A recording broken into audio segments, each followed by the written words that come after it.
Kath's been with us for quite a while now, for a couple of years. She's a DISC consultant. What do you call it? A DISC? Certified practitioner, I think, is one of the terms. Yeah. Yeah. Licensee. So DISC profiling is something I've been using for 23 years in our coaching business, and it's a really simple tool for assessing behavioural profiles. Kath's been doing this as a consultant for quite some time, so she's got what's called advanced DISC. So I've asked her to actually do today's presentation. She's going to be talking all about how you use DISC profiles to communicate more effectively. And I think, like it happens, I've always found there's two areas of business that are super useful. One is in sales. So if you're communicating with customers or prospects and you understand their behavioural profile, you can tune your communication so you can get a better connection with people. And the second place that it's really useful is in team, because I think with a lot of people, there's team dynamics, and a lot of it has to do with how people communicate with each other. So using DISC as a way of optimizing communication is a bit like a magic trick, I call it, because it's not about what you say, it's about how that person interprets what you say. And if you understand their profile, you can optimize for that. So without further me talking, I'm going to hand over to Kath, who's going to go through a great presentation today that's going to actually explain how DISC works. So over to you, Kath. Yeah. Thank you very much. Pleasure to be here. And spot on what you're saying, David. I just want to point out how important it is to communicate with staff now, because at a meeting last night, I was advised a lot of WHS incidences of bullying and harassment and mental health issues are starting to be recorded, and the claims are going up for staff that aren't happy. So this is getting more and more crucial, that staff are communicating well with their leaders and their teams. So, and I'll go through that in a bit more detail. All right, so without further ado, I'll share my screen. So today we're going to be talking about using DISC to improve communication with teams. Now, I do want to focus on, take a little bit of a step back, that what communication is and where the problems can start. So at a base level, the communication is, we've obviously got the sender, and the sender sends a message. Now they encode that message. This works with humans, this works with computers, okay? We've got the channel in the middle, and there's noise, there's always stuff going there. Once it comes out the other side, it's decoded by the receiver. And then what is missing a lot of the time in business currently is the receiver's not necessarily, might send message back, but again, it's encoded, it goes through the noise and decoded. So this is very relevant to DISC, because a lot of businesses find that their managers are putting out spot fires, or your customers, things have happened and it's like, oh my goodness, how did that happen? And can you think of an incident where you thought, wow, I really thought that person understood what I was talking about, and it's completely opposite. And you can't fathom how they didn't understand or how they got upset. And they're the ones that, if you get to it quickly, you can extinguish the spot fire. But if you don't work out what's going on, it can really explode and be quite volatile.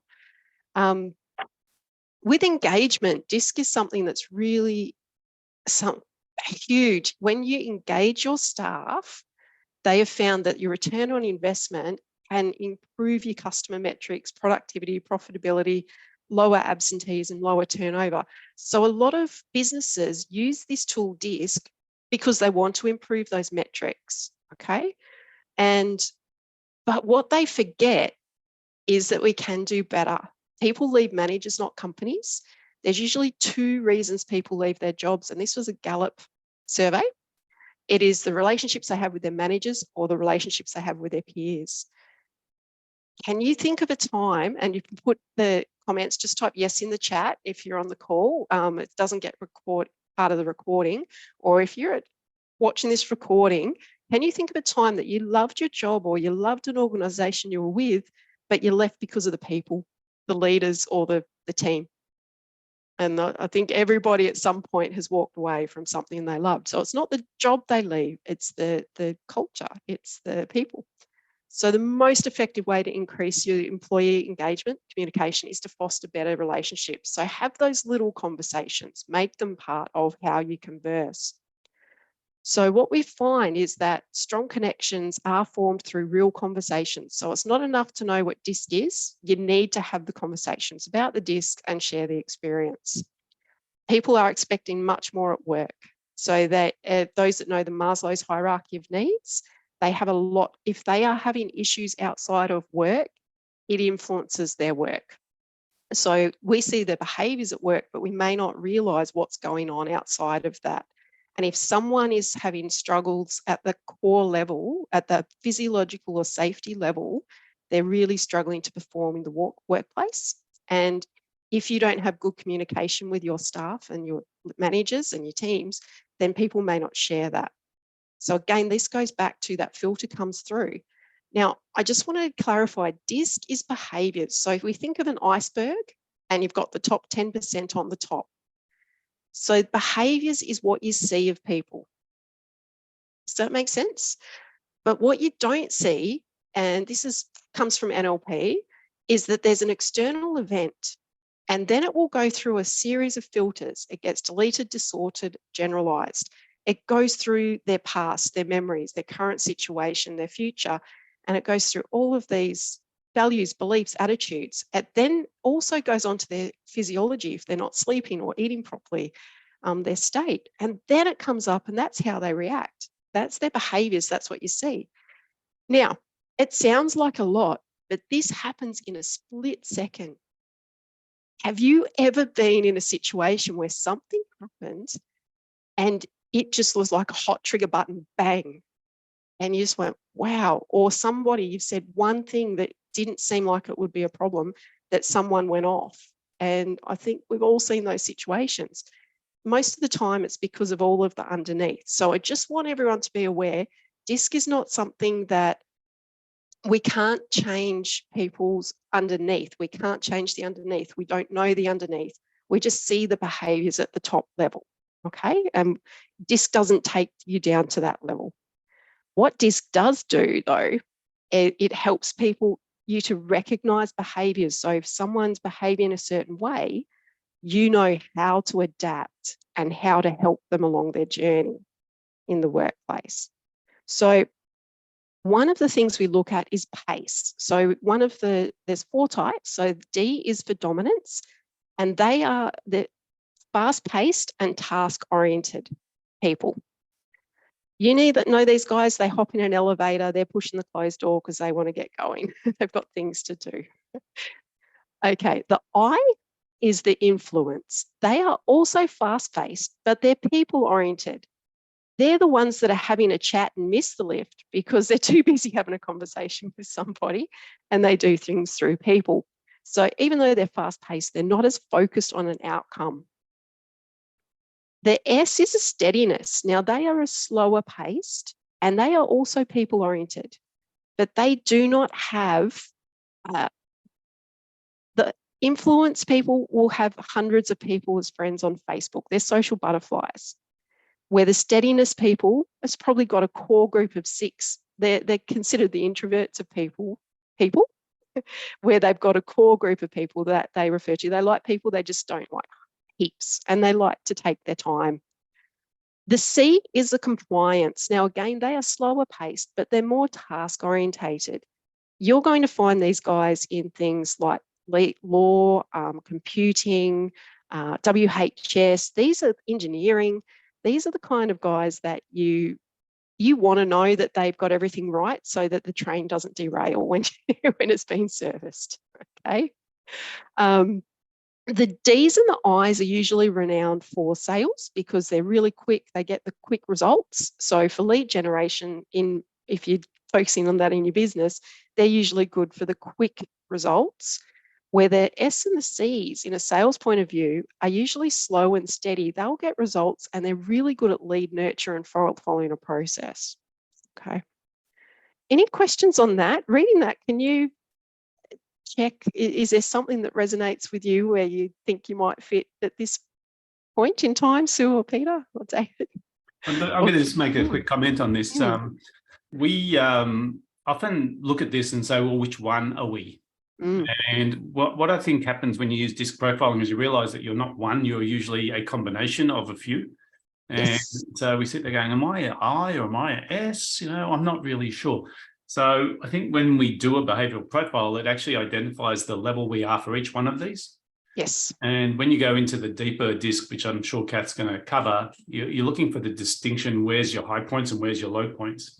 Now, when you talk about it in this way, it reminds me of a metaphor, because when we teach disc, I try and make it something you can use when you're in conversation with people. So that, how do I know if what profile Sue is? Right. So normally what I look for is one of two things, right? I look for introvert versus extrovert. Okay. That's generally pretty easy because you ask a question, and depending on how someone answers that question, you can tell. Right. So if I say, "Hi, Sue, how you going?" All right. That's usually introverted, right? But I know Pete, as someone who's been around for a long time, if I say, "Hey, Pete, how you going?" He's going, "Oh, it's been a great week. I've been busy on the call," and he's extroverted, right? Now, once again, this is just an assessment that we make ourselves. And so introvert, extrovert is pretty easy to sort of decide on a couple of questions and how people communicate. The people and the task orientation usually comes back to what the answer contains, right? So if the answer contains tasks, I think as you were mentioning earlier, Kath, so when people say, look, I've been really busy, doing work, and we've got these projects and we've got this and that and the other, that usually indicates a task orientation. When they talk about people, either themselves, if they're an I, they usually tell you about how awesome they are. I had a great weekend, I went out and I did some partying, and or if they talk about the people around them, that usually shows a people orientation. So I think when you look at this, there's really 4 quadrants, and people will live in sort of a bit of each quadrant, but they'll have a preference. Making the assessment while you're talking to someone is much easier than actually saying, hey, would you mind doing this form online so that I can work out which disc profile you are, so I can work out how to communicate with you. Definitely. And that's the power of it. This is why DISC is so good compared to so many other models out there, is you can take this quadrant, and the slides, I'll send these through and make available if people want them that are on the call today. Yes, but with the you can have that, and you can make a quick reference. You can make a quick judgment. You can be on a sales call and say, oh, is this person wanting the result, and you can work out how to communicate with them. It's a really quick and easy measure, and play with it. There's no right or wrong. It's it's more important to work out what the other person's behavior is demonstrating at this time, because it might be different the next time you talk to them. So you can't assume that that's the way they always are either. So it's each interaction you need to take it. Awesome. Okay, so as we move on, when we have a look at the next one, I want to talk to you about a case study. I find the easiest way is to explain some businesses that have had a problem. And we had a problem with a business where there was a new team member during COVID, relatively new to their area, had moved. She had a problem with skill because she was relatively new to the industry. She only had 3 years, which people usually have 10 to 15 to really know their stuff in this industry. For her will, she did not want to return to the office, which is a common thing that we're seeing across a lot of businesses at the moment. Those that have been working at home don't want to come back in. All right. Now, you can take this DISC to the next level, and on an analysis without doing the report, the manager appeared to be a high dominant style, as we call it. They were decisive, they made quick decisions, they were tough, they were strong-willed, they were competitive, they were independent, they were moving fast, they were aiming for goals, getting the team on board. What happens with the high dominance is that under pressure, there can appear a lack of concern, and their fear of loss is control if they're more on the high D side. Now, there are some celebrities, so you might recognize some of these guys from movies that, and you'll start watching movies after you've seen this going, oh, is that a high dominance person? You'll see it everywhere if you're looking, I guarantee you. So there's a few people in there you can identify with, and Devil Wears Prada is a common one for women to go, oh, okay. The high I style, this was the other one as well, that the manager was using a combination of both. This was the behavior she was demonstrating to her staff. Sociable, talkative, enthusiastic, like they're bubbly. They walk into a room, they captivate. They are emotional, they are people pleasers, they want to be liked, and they really, really feel under pressure when they're disorganized. and they fear social rejection. So you can imagine if they think, oh, someone doesn't like me, it can throw them off. Now, these are some very well-known high influence people as well. And you can see again, you watch watch how they interact, and you'll see they're out there. They're wanting high influencers on TikTok and Instagram and all that now. I guarantee that's their influencers. Now, what we did with this report, we went with the DISC assessment, went further down. We actually found that the manager, this is what's called an adjusted style. So there is times in the workplace that we adjust our style. Now, I'm going to ask anyone on the call and anyone listening, pick up an object, a glass of water, pen, a book, it doesn't matter. I want you to hold this object up while I talk through this section, okay? And continue holding it up. Hold your arm out if you like. So what happens with an adjusted style is, and we all need to adjust, okay? If you are doing that for too long and it's different to your natural style, it's not easy. It's what I call a stretch. You are stretching, okay? So for this manager, her adjusted style, you'll notice there's the ratings in here where she was a sort of level 5, let's call it, for DISC, and she was a level 3 for influence, okay? Now, when we have a look at her natural style, she was only a 4 in DISC, but she was a 2 in influence. So there's quite a bit of difference in both directions. But what had also changed was her natural style is a 4 in the S and a 4 in the C. It actually dropped that down to a 3. So she was actually adjusting every one of her parts in the workplace. Now, has that object that you're holding got heavy? The longer you hold it, the heavier it gets. So picking up a glass of water, having a drink, putting it down is easy. But if you are in the workplace and you are adjusting all of your 4 components, that is exhausting. Okay. What happened is she had that staff member I told you about was actually a high competence. So she was a slow-paced, task-oriented person. How do you think a high D and high I person telling a high compliance person would have gone down? I can tell you not very well, because she needed to adapt, she needed to slow down, she needed to be task-orientated, she needed to explain in a lot more detail. But she thought as a boss she had to be a high D or a high I, okay? If she had just stuck to her natural style and actually used that to adapt with her staff, it would have been a very different story. This got so bad that the lady actually went to Fair Work and has put in a bullying and harassment claim. So it's something that, if it had been headed off early, could have been dealt with, okay? So knowing isn't power. Has anyone heard knowledge is power as a statement before? It's the applied knowledge that is power, okay? So these guys got the DISC knowledge too late and they didn't apply it. For another one, there's a grow model. So you've got to, when you are working with your teams and staff, you need to have conversations about your DISC profiles and who they are, what they are. So in a team environment, you can do that. You can't do that with customers. If you can have a talk about what your goal is, this works for every DISC profile. Okay, this works for the G is the goal setting, the R is the reality, is the conversation where it is, the obstacles where you're stuck, and the way forward gives the steps for all the others. So the example with the second example, the leaders had trouble with one team member. The receptionist had been there for 17 years. The problem, she preferred manual systems. She didn't tolerate new staff members too well. So what type do you think she might be? She kept to herself. If you were to say if we go back and look at the pace, do you think she was fast-paced or slow-paced? I would have said slow. Yes, yes. Do you think she was a people person or a task person? Probably task.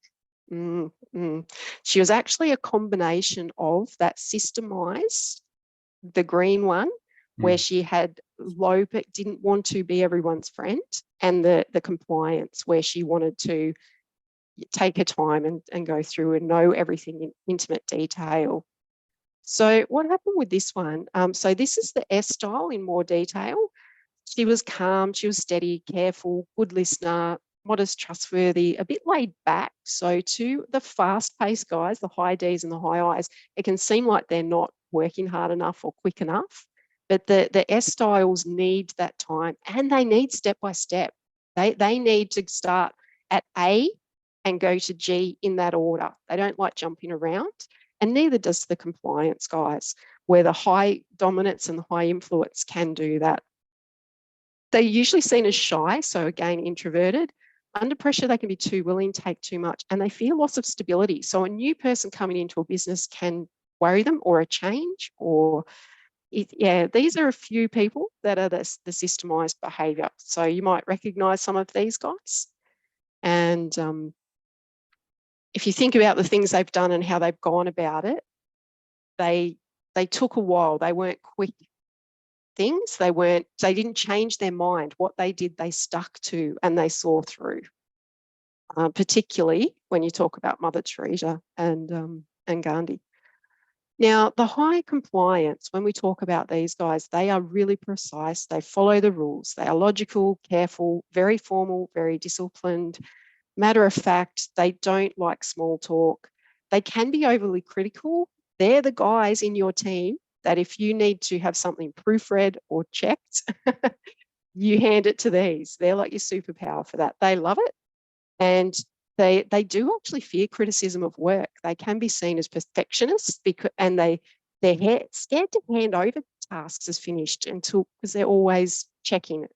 And these are the guys that if you ask them a question, their response you could print on the front page of the newspaper and they'd never change. Like they need time to formulate their response because that's how much they put consideration into it. These are some very well-known high compliance types. So again, if you have a look at those, very hard workers, very... Kevin Rudd was one. He got the nickname of Kevin 24/7 because he just wanted things done. He was just all about the task, do more, do more, do more. He wasn't known to be a people person and to consider... so some people working with him found that they were overworked and didn't have enough time to complete the tasks. Anyway, that's a different story. So what we did with this manager, so again, this is the natural style of the manager. So she was a high systems and a high compliance. Notice she was very low on the dominance and influence. When she adapted in the workplace, she actually dropped her compliance and she was trying to be more dominant in the workplace. Now, if we go back to the natural again, there was only a couple of changes, but what happened is the staff member she needed to work with was actually a high S. They actually would have got along if she had have just spoke to them in the style that the staff member was akin to. So what happens with this is you do not have to go to this detail, but it is something that is there. The thing that made a difference is this manager took the time to sit down every month with this staff member and have a meeting with her and follow that GROW model and to explain all the steps and all the changes that were coming. So it spoke to both the system, the S side of things, that it was step by step, it was small, it was intimate, and it gave all the reasons why the change was happening. So any questions on that so far? Have you seen where there's a mismatch with leaders and they've tried to do things but it hasn't worked? Yeah, it's a good pause, Kath. I think maybe we'll just get some check-in from, I don't know if he's actually in this call or whether he's just got us in silent mode in the background. But just maybe what's been most valuable so far? If anyone's got any questions or if they've just had some insight, what do you think is most useful out of what we've covered? So maybe, Sue, if you've just been tuning in, what's been most useful so far for you? Yeah, I think trying to discover what I'm like as well. I think knowing myself first would be useful, and Yes. yeah, and because I'm my role in the team is I'm an account manager, so not only do I deal with the team, I also deal with the clients. Yeah. So knowing what works for clients, how can I get actions from them as well? Yeah, this is really insightful. Yeah. Look, there's probably a couple of things, and Kath will probably point us to some resources as we go. Is there an online version of DISC that people can jump on and do a self-assessment? Yeah, they can do it themselves. There is a free version, which, and honestly, free is better than nothing. If you can hop on and do that, go for it. There is an assessment you can send through. And yes, there is a report that can be ordered through me as a certified practitioner if you want to go deeper. Not everyone seems to need to go deeper. A lot of people, it's just enough to know, okay, so I'm higher in dominant. So if I'm dealing with if someone that's a pure high dominance, okay, they'd be, level 5 or 6 Yeah. and not much else. So to someone that is on the other sides, they could appear as argumentative, daring, demanding, decisive, domineering. So to know that about themselves, it's good to go, okay, I need to, drop my how I communicate down a little bit. But on the flip side, if you're dealing with a customer who is a high dominance and you're not, they don't want to be your best friend. If they were ringing, let's say for a home loan, they ring up and say, hey, I found this property, I want to buy it.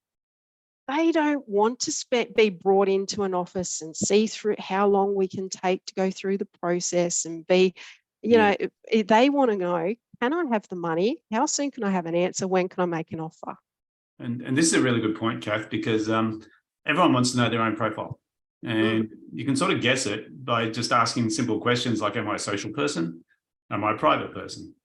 Do I prefer to hang around with people, or do I love sitting in front of my computer playing games? And, and it's usually a giveaway. Like when people say, what do you do during your private personal time?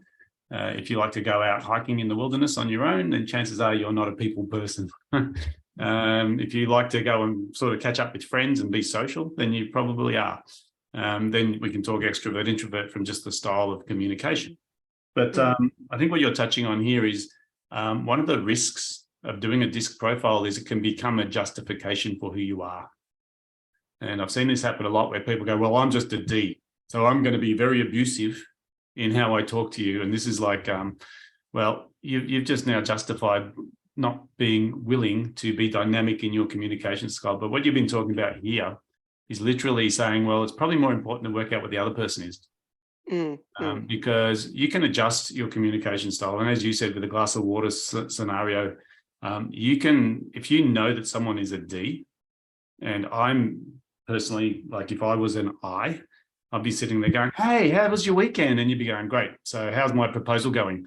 And I'd be thinking, wow, how rude. And you're thinking, this person's got nothing else to talk about except for what they did on the weekend. And so there's a conflict in conversation. And it's not about my DISC profile, it's about me understanding theirs. So a really interesting pickup there. So that's good. Yeah, look, for me, this is always useful. You mentioned that the idea of holding the glass of water as being the adapted or the adjusted style. And when you do the profile online, and do you have a link to that free profile? Yes, I'll send that through. To share with everybody. Yeah, we'll do it at the end, or else you'll do it straight away. Yeah. But the idea there is that adapted, like you have a natural style, and what happens is your natural style is the one that you would sort of do without thinking about how you act. And then you have your adapted style or adjusted style, and that's the one that's the front or the mask that you put on when you're acting in a certain way. The reason that there's two profiles is that often people have a persona which is part of their business, and when they're present and they're conscious about it, they're acting a certain way. But as soon as you put that person under pressure, they revert to the other style, which is what you described with that manager. And so I think that knowing that some people, their profiles are the same either way. Other people, it's almost like they're Jekyll and Hyde. And same thing, knowing what yours is useful, because you'll have a tendency to gravitate to your comfort. And so if I'm introverted by nature, under pressure, what ends up happening is I clam up. Okay. If I'm a high D or a high I, and I put as my natural style, and I'm put under pressure, I tend to talk more or become more assertive. And so sometimes you'll see people that when they get put under pressure, like that manager you mentioned, they go into this sort of, well, it's my job, I'm the boss, I've got to make decisions, and I'm doing this for the betterment of the company. When the other person's feeling like, oh my God, where did this person come from? Right? You've been like this before. So being aware of the change and actually looking to read the play with the other person is where the superpower is, I think, isn't it? Yeah, absolutely. And it is not a boxing exercise. It's not saying I am this and forevermore, I'm never going to be anything different. Yeah. It is absolutely an awareness. And the natural style does not change. Rarely will your natural style change. The free assessment you do will only show whatever your highest one is. So it doesn't go into your combination, so to speak. Sorry, lost my train of thought there. But yeah, so what it does is it's not a boxing exercise by any means, because if you become stuck in that box, I've seen some people take this and use it as an excuse. Yeah. In the workplace is the example that's come to mind. Well, I'm a task person. I don't want to make a sales call. I don't want to have to call a customer and follow up. Well, I'm sorry, if your job involves that, guess what? You're going to have to make that call. Yeah. But you're going to have a bit of conversation with the people, but you adapt it to their style. So if you're speaking to more of an introvert, it could be a very quick call. But on the times that someone needs a little bit more, then but it's a short time that you're adapting, and you're putting that glass back down, and you're right to go on with what you do. All right. So it also does not mean that you go back to your work and say, I'm not suited to this job, I can't do this job. It's not the case. I have seen fantastic compliance guys in sales that have actually been a better salespeople in the company than the high dominant type. Yeah. The high dominants talk about it a lot. I've done this, I've done that, I've got this, that, I've got that. And the high S's and the high C's just steadily go along. And at the end of the meeting, they go, oh yeah, this is my result. And it's double what some of the others are talking about a lot. Mm-hmm. So it's quite interesting. And from a sales point of view, every business, whether you're business to business or not, you're dealing with people somewhere, whether it's a support center, whether it's other people in your business, whether it's the customers. So I think during COVID, I don't know about you guys in Melbourne, but when we got back on the road and we're driving, it's like people forgot how to drive. And it was not easy getting around. It was like, oh my goodness, what's that person doing? And you had to be more cautious and more aware. I believe with COVID, we forgot how to communicate, particularly over the phone or in person. And there's still that bit of clumsiness happening. And if you can work out what that other person is, it is such a quicker interaction, much smoother. Okay. So any questions on that at all, guys? Any thoughts? No, just one point I want. For myself, I think I'm a natural I. Mm-hmm. But I think I can adjust myself to different one too. But I think the more important one is to try to adjust to other people's behaviors too. As a team, I mean, if you have a team, and you have to try to adjust to all of them. Because I think in a team you have all of these, so you have to know your team, and as a team leader, you have to know how to distribute your job according to these items. Yeah. Yes, spot on.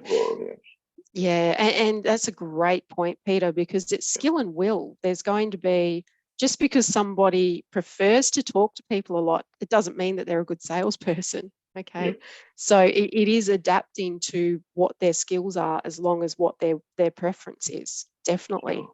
Yeah, Yeah. yeah. And I know two high influence people that are fantastic accountants, and you would normally think accountants are high compliance. Yeah. So, it does, just because someone's one style doesn't mean they can't do a particular job.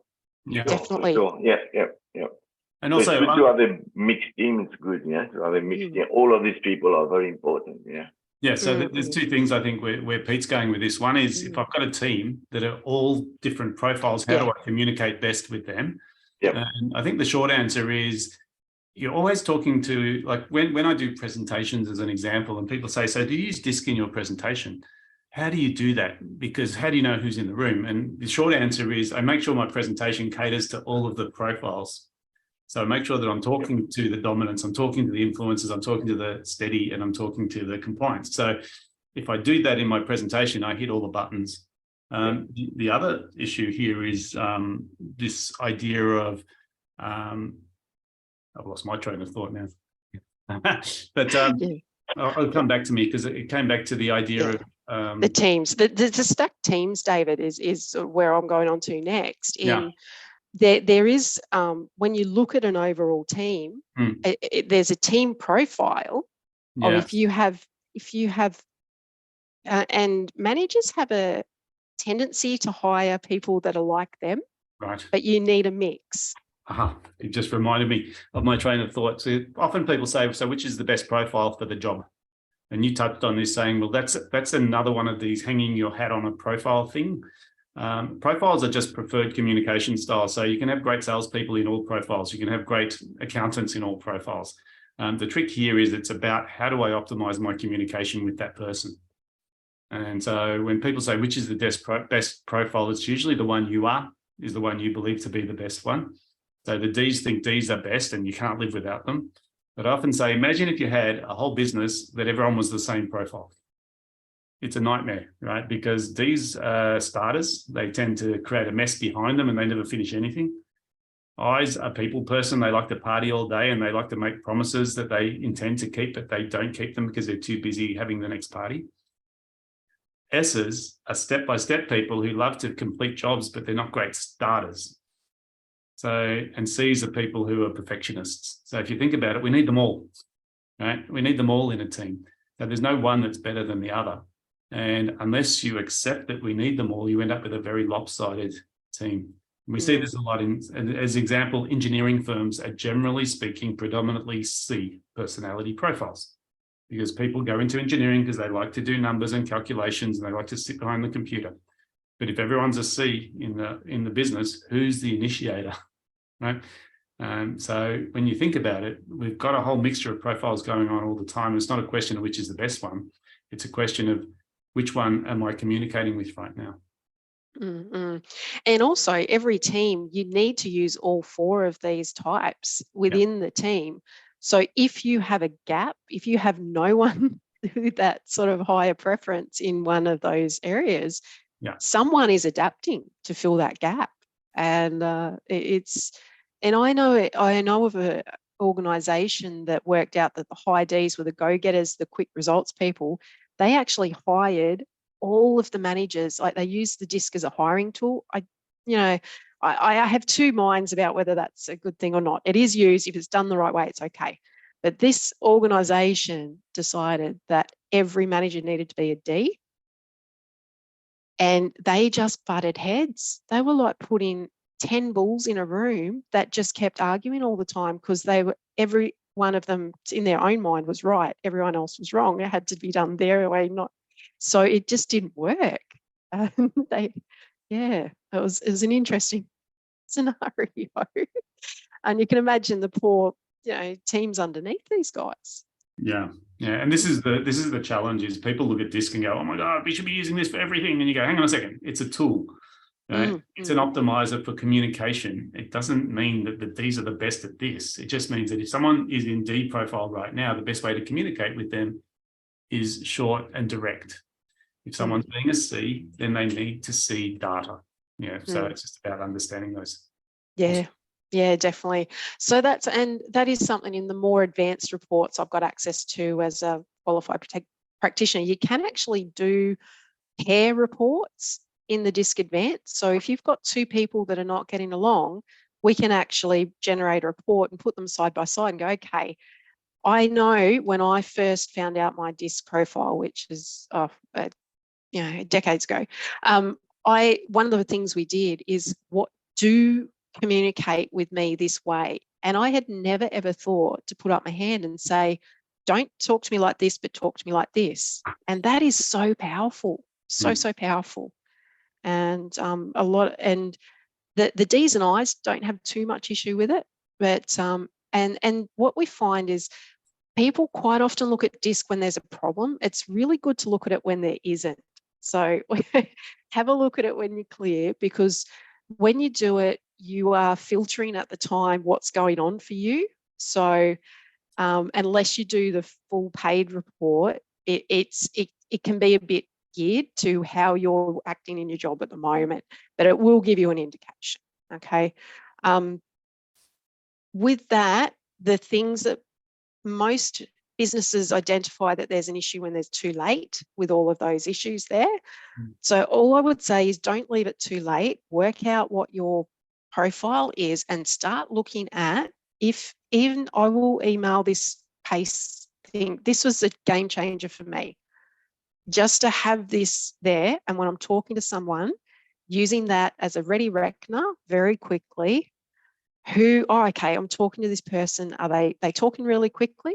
Are they giving extra information? Are they wanting? Yeah. And then you can gear from there. Yeah. Look, on that note, I did meet a sales guy one time, and he had 4 coloured blocks on his desk. And each one of them had these words on them. And he literally, while he was on the phone, he would grab the block that he thought the person on the other end of the phone was, and he'd have it in his hand. What it did is it gave him an anchor, because it's a lovely tool, DISC, but remembering to use it when you're actually communicating is tricky. Yeah, and that is my big thing. Is it's good to know, but if you need to implement it, if you're not implementing, then it's not. Yeah, it's not effective. And this is such an effective tool when it's used. So I know managers that they print this out and they have it sitting under their laptop or under their keyboard. And before they talk to a staff member, they've had a look at it. So they remind the projects. I know when businesses that when they start a project, they get all the team members just to look at this and say, okay, where am I sitting within this project? So that they're realizing who's the initiator, the dominance, and they're actually categorizing it and talking it through as a team. Or the manager's sitting down with each staff member before the project starts to work out where they fit. So they know if they've got any gaps is the big thing, because things fall through the cracks and that's when people crack.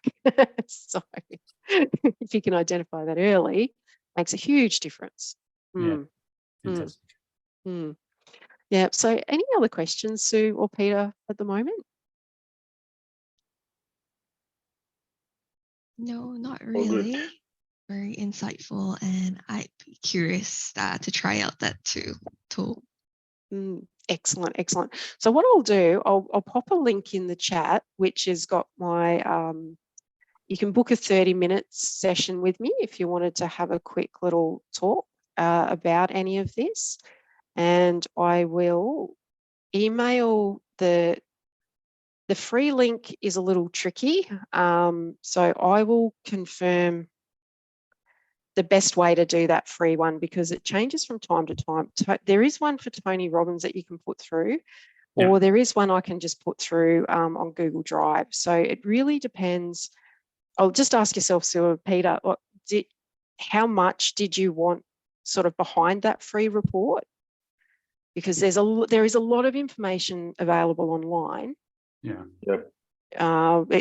Where I find people fall over is that contextualization of it, that natural and adapted. Yeah. What I'm going to suggest is let's do it this way. Provide a link to the report.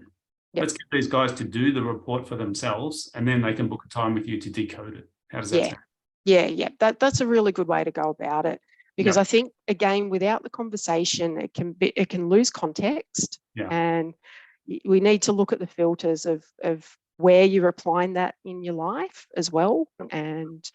But also, like that Tony Robbins report you talked about takes about 20 minutes to do. I think there's some clunky ones. So please, I'll email it through, because I've had some people try and find the free reports themselves. I'll email through some instructions. Is that all right, David? And that can go at the bottom of the recording. And I'll email to Sue and Peter just to say, because you can get lost in a world, and you can end up on these emailing lists, these nurture lists that you're just getting bombarded. And I just want to make sure that you're not getting overwhelmed with stuff you don't need. What I'll do is I'll compile the resources and I'll put them on the recording, but I'll also email them to these guys because they're here. Yep. That'll be great. That'll be excellent. Thank you very much. So, and of course, there's the free reports a start. If you the other ones I do have access to are paid reports if you wanted to take it further. But a lot of the times, not everyone needs to. It's nice to know what's there. So let's sort of come to a close on this, Kath. If we talk about action items, what do you think people should be doing as a result of this information? So the next step is to work out your DISC profile. So step 1. Step 2, I would be printing out that, and I'll put the graphic, so it's easy on a PDF just for you to print out, have that graphic available on your desk, or the image. I'll include the image. You can have that on your phone even, that you can look up anytime. And if you're wanting to discuss it further, make use of that 30-minute complimentary call with me. Because but for me, like there's integration, as you said, we've exposed these guys to this world of DISC. It's self-assessment, which will give you your profile. The next piece of the puzzle to me is to start assessing other people in conversation. So having that little chart in front of you, there's a couple of other cheat sheets, and I'll add them into the mix, which is the wording that you should be using. Once you've identified someone as, say, a S profile, what wording should you be using to communicate more effectively? Because, Sue, at this point in time, which profile do you think you might be, just as a guess? I was like, I'm sort of a C at work. I feel like I might have adapted a little bit higher at work. But I also think I'm a bit of an S in general. Okay. So I think that's maybe good. But what happens is you've identified a couple of things. People are different at work and at home. Okay. Yeah. And also, so you end up with a profile that you can have adapted and natural for work, adapted and natural for home. And it can be quite different, which is sort of bizarre, because you say, hang on a second, aren't I this profile? And you go, well, it's situational. And so when you say that, the first thing that comes to mind is both of those are reserved or slow-paced, right? They're the non-confrontational. But one of them is task-oriented. So when you say I'm more compliant, to me, that's a perfectionist streak. So I'm guessing that you're a perfectionist at heart. 100%. That's when you said that and gave that example. I'm like, I check through my emails probably like 2 times before I send it through. Okay. So here's the pros and cons of a perfectionist, right? A perfectionist makes sure nothing goes out until it's perfect. So that's the pro. The con is a perfectionist never sends anything out until it's perfect, which means that there's a lot of procrastination. So once again, neither good nor bad, because I'd rather have a perfectionist fly my aeroplane than a D personality that goes, don't worry about testing stuff, let's just go. Okay, so once again, it's neither good nor bad. It's, well, if I'm talking to the C profile in you, the way to work with the C profile is to send detailed information out, because you're sitting there saying, send me the info, I want to do that. Right? Correct. And so everything else is just work. Okay, so we know that about you in that situation. Okay, so that's how we play that game. What about yourself, Pete? How do you see yourself in the DISC profile? In the DISC profile, I think I'm I. Yep. I. And as I said, maybe you in the situation you have to adapt, as we say, adapt the context, adapt the person, and try to find your way through it again. Yeah. So see, what I know about eyes from my own personal experience is eyes are people, extroverted. And so Pete needs to start most conversations with, how was your weekend? And he doesn't want to hear what your weekend was. He wants to tell you what's going on in his life. Now, I'm not saying that he's egotistical. I'm just saying that an I profile generally loves to tell stories and loves to tell you about what's going on in their world. Right. And so with the I profile, if you cut that out, if the C profile says to the I profile, I don't want to hear about your weekend, I just want you to analyze my spreadsheet. The I profile takes a little bit of offense to that and says, well, what, we people, we talk to each other. And the C's going, yeah, but it's work time. We do work. And so neither one's right nor wrong. It's just that you can see that there's potential challenges there. So I just turn around and say, well, as soon as I pick Pete as an I, the first question is, how's your week been? And I'll give him a couple of minutes because he needs that to be able to engage. But with Sue, if I say, how's your week been? She's going to be, it's okay. I've been working on this spreadsheet and I've been, and she'll go, and if I'm an I, I'm going, oh, she doesn't, there's no personality here where she's going, this is work. So this is the no right, no wrong solution to what Kath was talking about. So for me, once you discover DISC, you can fall into a rabbit hole and start trying to pigeonhole everybody into these holes. That's not what it's about. What it's about is being able to read the play, and identify who you're talking to and say, well, if that's their profile, how do I raise my glass? That's a very good metaphor that Kath used there. How do I adapt my style so that they feel connected? Because that's what this does, is when you tune into someone's personality profile, they don't know you're doing it. They just feel like you understand them. And that's why like attracts like, okay? And so as a person who communicates, what I've learned is I'm not going to hang my hat on my profile. I'm going to try and work out how to communicate most effectively with you. Because if I do that, then you will action the things that we talked about. So Sue's waiting for this email with all these attachments that she'll go through all of them and she'll spell check them and come back to you with there's some errors if there are. Yep. Pete's going, yeah, I just want to work out what I am so I can now go and tell the world. Yeah. So, Kath, your profile. Yeah. Oh, I'll leave this to the end to see if people can guess. Can anyone guess? Because this is part of it where you've just, observing. What do you think I could be? Sue and Peter. I would say I. Okay. So why did you choose that, Pete? Just the feeling, I reckon. The attitude, I would say that, yeah. Okay. And what about you, Sue? There's no right or wrong. I'm not going to be offended, I promise. Yeah, I was thinking the I perhaps as well. Or maybe you're just adapting to all of ourselves. You could just be doing that. That's what I'm thinking. I'm actually, Sorry, David? No, yeah. I'm actually, or you know what I am, don't you, David? No. Don't. Oh, okay. Well, what's your guess? Well, that will include you in. I would have picked S. Yes. I'm a high systemized, step by step, take you through. Yeah. And I've got the I in me, so my natural style, it goes the systemization and then the I and then the compliance. In my work setting, I'm a systemization by compliance next. So the reason I asked Pete, how did he come to it, and the same with yourself, Sue, is it doesn't matter what you pick. What matters is what were the triggers. Because often people say, well, you have to be an I because of your job. Now, that's not the right way to do it, because as we discussed, you could be any profile in a job. What you're looking for is cues.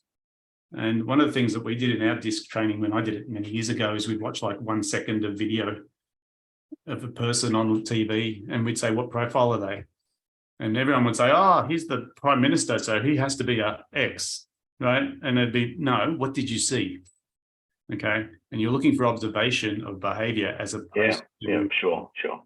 So this is the skill. And when you start this, the question is, okay, am I picking it because of their profile, because of their job, or am I picking it because of something they actually did in response to what I communicated? Because the right way is to pick it on response, because also people's DISC profile does change, even through a conversation.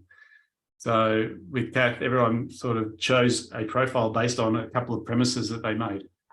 Okay. And the only reason I chose S is because I've done it for a long enough time that was my guess. And I was sort of waiting to see what you said to see if I was right. But then you sort of took me the other way around. It's not 100% either, right? It's really about guessing. And I think if you can get 50 to 70% accuracy on your assessment of someone in a situation, chances of your communication improving are high. So the thing is awareness. Yeah, absolutely. And it's all about building rapport. If you that know, like, trust, if you can build quick rapport and if someone's like, oh, they get me. Oh, yes, I want to work with you. It's that instant. There's less problems when you can do that. And you were both right, because I's the second one in me. So I do have high influence in there. So again, it varies. So have fun with it more than anything. Yeah. It's all depends if you're on a call, say a call, you receive a call. Hi, how are you? How are you going today? The customer say, I'm from X company, I want this. You say, oh, okay.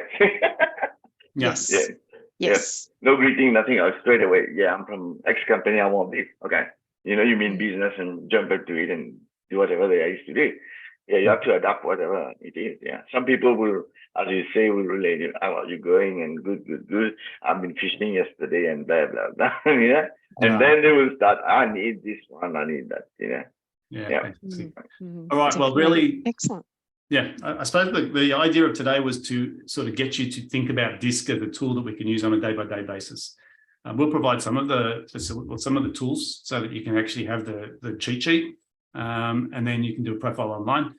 If you feel it's something that you need to dive in deeper, Kath's the person that can help you with the analysis and sort of working out exactly, because the other part we didn't really touch on today is once you do your profile, we can work out how to resolve some of the weaknesses too.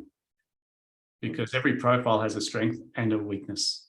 And if you know what your weaknesses are, sometimes it shows up in how you act at work. So I'll give you an example, and I know because I've got a bit of I in me as well. The strength of a high I is they're great at ice breaking. They can start conversations. The weakness of a high I is that they overpromise and underdeliver. Now, they don't do it on purpose. But what happens is the high I is very mindful of how they appear in front of other people. And so when someone says, can you do this for me? They go, yeah, I can. And they forget to write it down. And then they go to the next conversation and they're so involved in that conversation that they didn't deliberately not do things. It's just that they keep committing to things without confirming that they're going to do them. Where a C or an S would never do that, right? Because a C or an S would say, well, I'm not going to say yes to something unless I know it can be done. And I will say yes all the time because they don't like rejection. Okay, so if you're an I learned that the way to deal with that was to make sure I wrote down everything I said I was going to do. Okay, and that way, at least I had a reference point I could go back and do that. So rather than trying to rely on my memory. Now, D's, as you touched on before, Kath, one of the biggest weaknesses they have is they rub people up the wrong way. And they can be super expensive to a company in terms of unfair dismissals, in terms of, all sorts of workplace issues, bullying, even though all they're trying to do is do their job. You go, yeah, there's ways of doing your job and there's ways of communicating with people. If you don't communicate well, you're going to cost us a lot of money. Okay? So thinking about how it impacts, once you've done your own personal profile, you can work on your own areas of improvement as well. And that's what Kath would be able to help with as well. Yeah, and I'll have cheat sheets in there and how to communicate with, like if you're dealing with a certain type. So you'll have your little grid, but you also have if I'm dealing with a D, this is what I need to do. Yeah, brilliant. Very good. All right, we are right on the hour. So unless there's any other questions or comments, we might just wrap it up there, but we'll make sure that we package up those tools, especially for she needs them. Send me the details. Yes, I could tell that. That's why I spent a little longer on some things, because I could actually see you're like, oh, give me more. All right, very good, guys. Thank you very much. Hopefully we can get some good value out of that in terms of improving communication, and like to make sure that we get it into play. Okay. Thank you. All good. Thank you very much. Thank you very much. Okay. See you next time. Bye. Bye.